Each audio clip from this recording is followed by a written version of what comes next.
Salut les Drupalos, aujourd'hui je vous propose un tutoriel à propos du profil d'installation sur Drupal 7. On va voir comment mettre en place un profil d'installation sur un site fraîchement installé et à quoi ça va nous servir. Donc déjà pour commencer, quel est l'intérêt d'un profil d'installation? Et ben l'intérêt c'est de gagner du temps. Voilà. Gagner du temps comment? En se déchargeant de la configuration des modules, en se déchargeant de l'installation des modules, voilà, qui va nous permettre notre profil d'intégrer des configurations de modules, d'intégrer les modules eux-mêmes, d'intégrer des traductions, d'intégrer des thèmes et de nous faire gagner du temps en les préconfigurant en une seule étape à l'installation du profil. Donc voilà, c'est vraiment dans un cadre, on va dire, d'industrialisation de notre création de site web. S'il y a des choses qui sont récurrentes à la configuration, à l'activation, et bah on peut les intégrer dans notre package, notre profil, et plus à avoir à les refaire à chaque création de site. C'est d'où tout l'intérêt du profil d'installation est là. Donc on va voir comment c'est constitué. Déjà on va prendre notre installation fraîche de Drupal, on va voir qu'est-ce qu'il y a dedans. Donc si on revient à la racine du site, les profils d'installation se situent dans le dossier Profiles. Donc, lors d'une installation Drupal 7 simple, on a deux profils d'installation, voire trois parce que le testing, voilà. On a le profil minimal, et le profil standard. Donc le profil minimal, lui, c'est vraiment un profil très simple qui va activer, on va voir dans le fichier info. Voilà, lui il embarque en fait, voilà, on voit un peu le fichier info, donc les dependencies, c'est les modules qui doivent être présents et activés lorsqu'on installe le profil. Donc lui, il active seulement le module bloc et le module déblog. Voilà, donc il n'y a que deux modules d'activer sur ce profil-là. Par comparaison, on va les voir, on va les voir sur le profil standard. Donc sur standard, déjà, hop, là, si on édite ça, qu'est-ce qui nous montre dans le fichier .info? Déjà, il y a beaucoup plus de modules activés. Lors de l'installation de Drupal, vous aurez donc tous ces modules activés. Tous ces modules, c'est des modules du cœur, qui seront préactivés.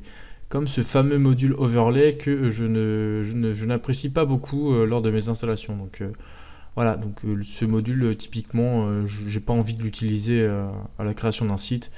Je le mets pas dans la liste ici, hein, je l'enlève. Donc c'est pour ça que je me suis créé un profil d'installation standard, c'est pouvoir maîtriser l'installation des modules que je souhaite voir apparaître sur mon site et désactiver ceux qui ne sont pas nécessaires. Voilà, donc j'ai créé un petit profil pour l'occasion. On va voir tout de suite comment le mettre en place. Donc je me trouve dans le Profiles. Je vais déplacer mon dossier Drupalos Profile et je vais aller sur mon site fresh install.php. Donc là voilà, j'ai rafraîchi la page, j'ai un nouveau profil d'installation qui apparaît, c'est mon profil Drupalos qui embarque toutes les fonctionnalités dont j'ai besoin. Hop, donc on va voir en détail après les fonctionnalités que j'ai mises dedans. Première chose, voilà, donc là, première chose, voilà, bon, il nous propose l'anglais par défaut. Moi, j'ai envie de rajouter une autre langue, j'ai envie d'installer mon site en français directement. Et vous pouvez rajouter autant de langues que vous voulez. Donc c'est très simple, j'ai besoin du fichier de traduction, donc je vais sur le Translation Server. Je vais chercher la langue que je souhaite installer en supplément de l'anglais sur mon site. Donc dans mon cas, moi, ça sera le français, donc c'est French. Hop, je télécharge sur la version 7, il y a la 5, la 6, la 7, la 8. Hop, je le télécharge, donc je l'ai déjà sur mon bureau. Ensuite, du coup, je vais sur mon profil d'installation. J'ai un dossier pour toutes les traductions. Ce dossier, c'est le dossier Translations. Et en fait, j'ai juste à déplacer mon fichier .po dans ce dossier-là. Et normalement, si ça va assez vite, à l'installation, je peux faire le choix de la langue d'installation, quoi. On va voir. Hop, c'est bon. Je reviens sur ma fresh install, si je rafraîchis. Alors, je reviens peut-être sur Drupalos. Non, là c'est en anglais. Bon, qu'est-ce qui va pas? Il me dit profil Drupalos Translation. Ok, donc j'ai peut-être dû faire une erreur dans le nommage des dossiers. Je pense que c'est ça. Ouais, voilà, donc là j'ai nommé mon dossier Drupalos Profile, mais ça va pas parce que je connais pas le chemin. Si j'enlève ça. Tac, ça devrait être bon. Oui, parce que là j'ai nommé mes fichiers drupalos.info, drupalos.install, et non Drupalos_profile. Donc ça pose problème pour retrouver les fichiers. Mais normalement là ça devrait être bon. Faut faire attention à ça. Ouais. Hop, donc si je rafraîchis, voilà, donc là j'ai le choix de pouvoir installer mon site en français. Donc c'est pas mal. Ensuite là, vous voyez sur la colonne de gauche, on peut voir des nouvelles, on va dire des nouvelles tâches d'installation qui sont pas présentes sur les profils standards et autres profils de base sur Drupal 7. Donc c'est en fait des tâches que j'ai rajoutées à l'installation, hein. Par exemple la configuration du compte admin site, création d'un compte intégrateur et création d'un menu d'administration et même création d'un rôle. Donc dans le code, on va voir comment ça se passe. Hop, on va aller voir notre petit profil. Donc hop, déjà dans le point info, qu'est-ce que j'ai embarqué comme module? Donc voilà tous les modules, tous ceux qu'on veut voir activés sur notre installation, sur notre nouveau site. Faut le déclarer ici. Par exemple pour le module du cœur, hop, j'active tous ces modules là, les modules classiques utilisés. Et évidemment le module overlay, on le voit pas parce que de toute façon je le veux pas, donc je l'ai enlevé de la liste. Et voilà, on fait le tri dans nos modules du cœur qu'on veut activer. Ça nous évite de perdre du temps sur l'interface à aller décocher les modules qu'on souhaite enlever et savoir quel module il faut enlever. Ensuite, voilà, donc c'est les modules des modules contrib, hein, de la communauté que je veux embarquer en plus des modules du cœur avec mon profil d'installation. Donc ça c'est super pratique. C'est tous les modules classiques qu'on peut retrouver sur une installation de site. Ouais, je passe Passoto, Panels, Libraries, WYSIWYG, etc. Views, voilà, tous les modules classiques sur Drupal 7. Ça nous évite de devoir les réactiver un par un, les télécharger un par un. Hein. On verra par la suite que en fait j'utilise le profil et en complément le Drushmek. Donc le Drushmek, on l'a vu dans une ancienne vidéo, dans la vidéo précédente, en fait, qui va nous permettre d'automatiser le téléchargement de modules et l'installation du site. Donc en fait je couple les deux pour que ça soit réellement efficace. Donc voilà tous les modules classiques de la communauté, hop, que je choisis d'embarquer dans mon profil. Et ensuite on peut aussi rajouter nos modules custom. Donc si vous avez des modules en particulier que vous avez développés qui font des fonctions particulières que vous devez remettre sur chaque site, il est intéressant de le rajouter dans cette liste là. Et ensuite je déclare mon fichier de profil. Bon, voilà. Classique, après bon, les options classiques, le nom du profil, la description, etc. etc. Voilà sur le point info. Ensuite, on repasse sur le point profil. Donc là, il n'y a pas grand chose dans celui-là. Donc j'utilise j'utilise seulement le hook form install configure form alter. Donc en gros, c'est le formulaire que l'on retrouve à l'installation sur le install.php. Donc le nom du site, l'email du site, le compte admin, le fuseau horaire, etc. Les notifications. Donc ça, en gros, je pré-mâche le travail. Donc je pré-remplis ces champs pour pas avoir à me les remplir à la main. Donc c'est un petit détail, mais bon, ça fait gagner un peu de temps, quoi. Donc il n'y a pas grand chose là-dessus. Le plus intéressant, ça va être sur le fichier .install. On va voir tout de suite ce qu'il y a dedans. Je me suis basé pour ce fichier pour ce profil sur le profil standard. Donc j'ai été récupérer des fonctionnalités qui sont déjà présentes sur standard et bien utiles. Par exemple, on peut voir ici la déclaration des filtres HTML. Hop, on déclare tous nos filtres HTML, full HTML, filtre d'HTML. Qu'est-ce que je raconte? Ouais, format full HTML. On a le format filtre d'HTML avec toutes les options. Voilà, line breaker. Donc là, URL file filter. Je crois que ça doit être les petits modules activés sur ce... Alors, je sais plus trop comment ça fonctionne. Donc en gros, je déclare tous les filtres HTML que je veux voir apparaître sur mon installation. Voilà. Là ici, on peut aussi... donc tout ça, ça se passe dans le hook.install. Donc ça, c'est... au démarrage du fichier .install, il crée tout ça sans vous demander votre avis. Hop, c'est pré-mâché, c'est pré-créé. Donc tous les filtres HTML... tous les blocs standards que l'on retrouve sur le thème Bartik. Donc ça vient du profil standard, j'ai récupéré, classique. Voilà, module user, login, le thème, le statut, le poids. Donc on peut vraiment tout modifier comme on veut. Ensuite, on peut voir les types de contenu. Donc là, typiquement, j'ai supprimé le type de contenu article parce que bon, dans mon cas, sur l'installation des sites, généralement il y a des contenus, le type de contenu article je m'en sers pas, ou le type de contenu page, donc aucun intérêt de le rajouter là-dedans, je l'enlève. Mais généralement les types de contenu, c'est un peu compliqué de les faire génériques, sauf le type de contenu page, voilà. Faut voir après les besoins, mais moi je laisse juste le type de contenu page, hein. C'est celui qui sert le plus généralement. Ensuite voilà, donc qu'est-ce qu'on a d'autre? Ouais, voilà, donc là le plus intéressant, c'est ce que je parlais tout à l'heure, c'est rajouter des tâches dans la pile des tâches existantes. Donc là j'ai ma liste de tâches, task, hop, et je rajoute les nouvelles tâches que je veux exécuter lors de l'installation. Donc ici on retrouve Create Role Form. En gros ici c'est un formulaire qui va nous permettre de créer un rôle à la volée. On va le voir par la suite. Ensuite, j'ai la création du compte admin site, j'ai la création du compte intégrateur, j'ai la création du menu administration, et j'ai la configuration du WYSIWYG. Donc toutes ces tâches-là, hein, quand on les a dans le hook install tasks, excusez-moi pour l'anglais, on va les retrouver donc sur notre install.php. Voilà, création du rôle, configuration du site, configuration admin site, c'est ça en fait. Ce hook, il affiche ça. C'est la liste des tâches. Voilà, donc là j'ai déclaré toutes mes tâches. Ensuite, si on va voir un peu dans le code comment ça se passe, hop, c'est une fonction. Hop, c'est une fonction qui va juste afficher un formulaire. Ce formulaire après, voilà, il y a un text field avec on rentre le nom du rôle que l'on veut créer, et puis un bouton submit.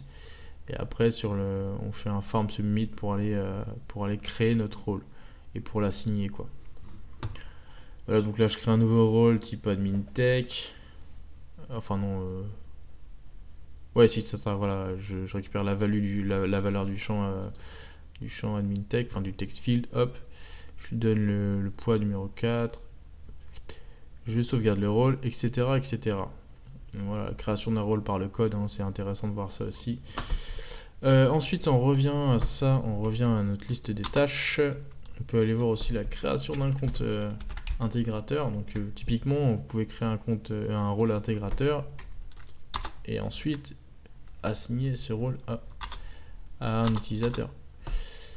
Hop, donc si je fais ça, hop, voilà. Donc là, je crée un rôle intégrateur. Là, en fait, dans la création du compte intégrateur, je crée le rôle aussi au passage. Donc pas besoin de le créer au préalable.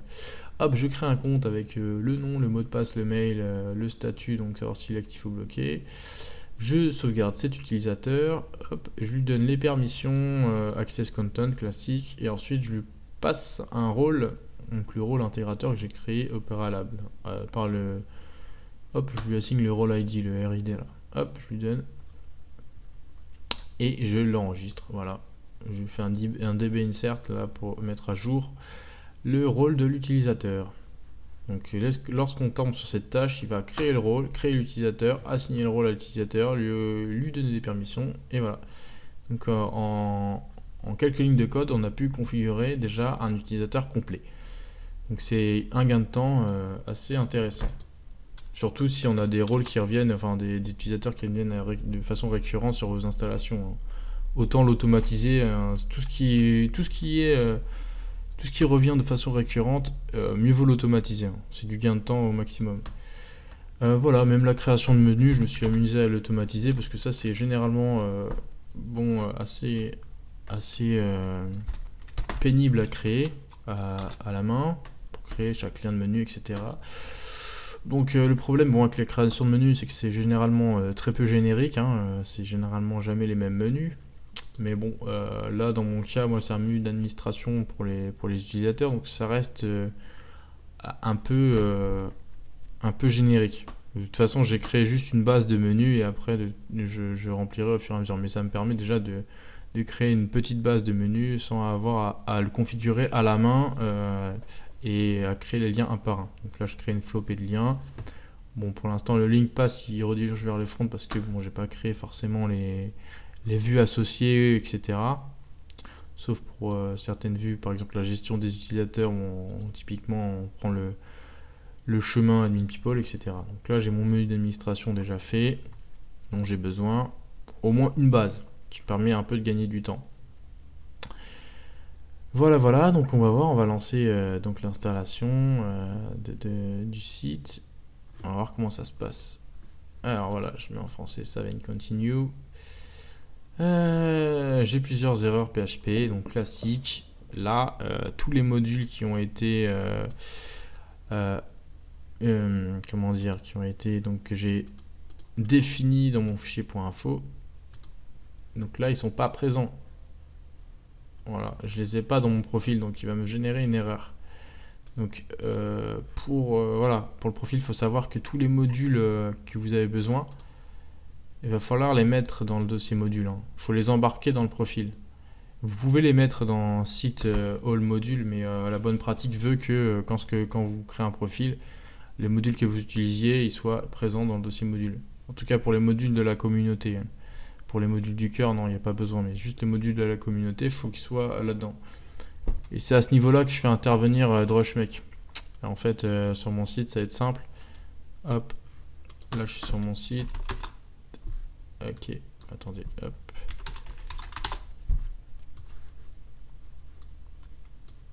Voilà. Donc là, je suis... Pas bon. Là, je suis sur mon site. Donc, je vais faire un truc très simple.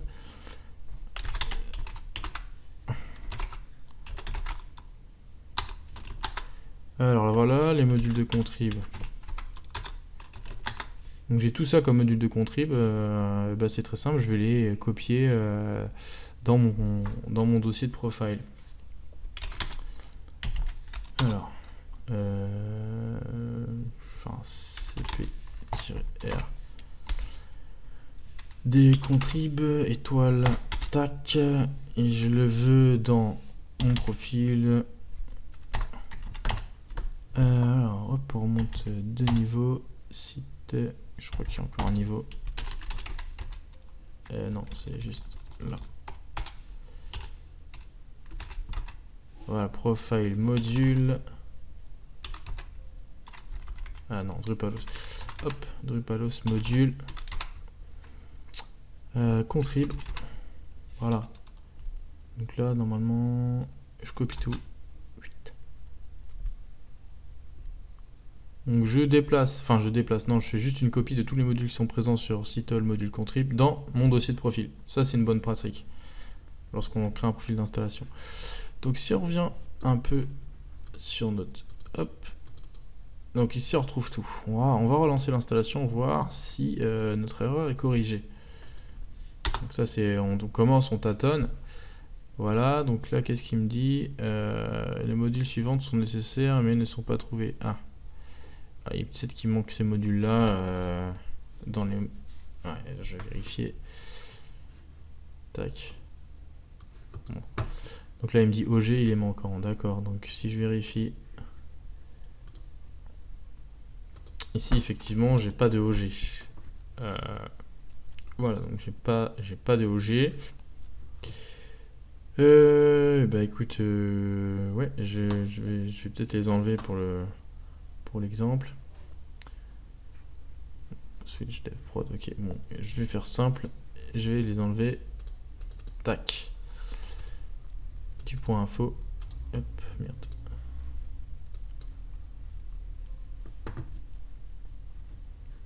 Donc on a OG, on n'a pas besoin d'OG. OG on n'en veut pas, date on n'en veut pas. Après on veut pas de entity, c'est dommage, il est super ce module. Entity, il est où? Entity, il est juste après. Features non plus, bon dommage, c'est pas l'eau. IMCE, ok, IMCE, tac, XML sitemap.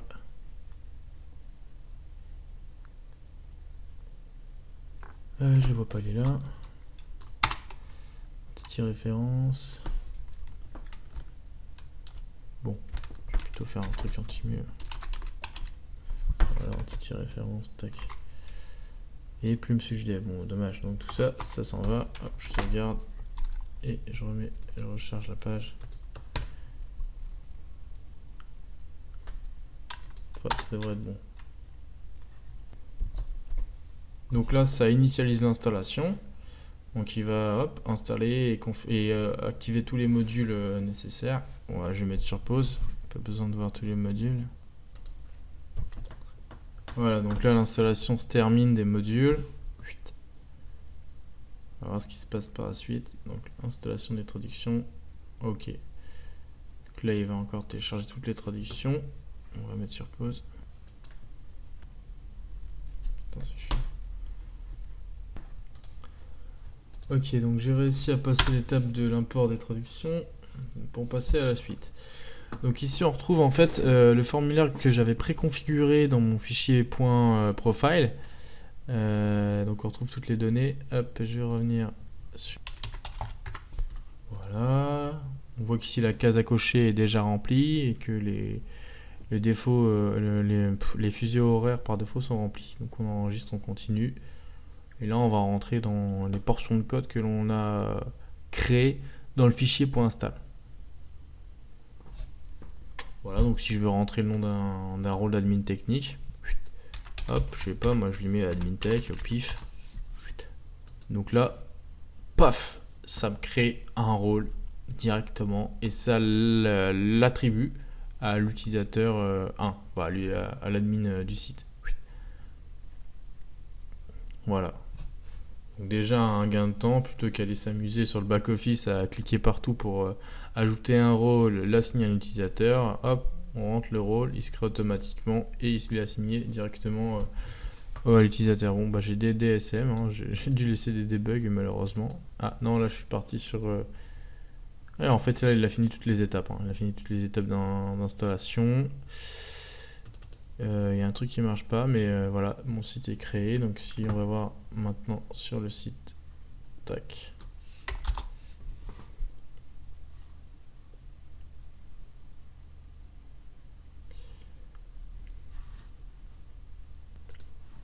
Voilà, donc bienvenue sur le site de test. On va voir les personnes présentes sur mon site, enfin les utilisateurs. Et j'ai bien mes 3 utilisateurs, l'admin, l'intégrateur, admin site, voilà. Avec les rôles admin tech, le rôle intégrateur, le rôle admin site, etc., etc. Donc ici déjà on peut vraiment configurer les choses simples. Après on peut rentrer un peu plus dans le détail sur la configuration, hein. On peut rajouter énormément de choses. Donc là je suis passé un peu en surface sur la création de profil, mais on peut vraiment faire des choses très poussées, des configurations très poussées sur nos sites. Voilà, on peut vraiment rajouter des choses spécifiques et vraiment gagner du temps. Le but principal du profil d'installation, c'est gagner du temps. Donc voilà, donc vous pouvez pour vraiment optimiser la création de sites internet, de sites Drupal, utiliser le couple profil d'installation et DrushMake sur Drupal 7.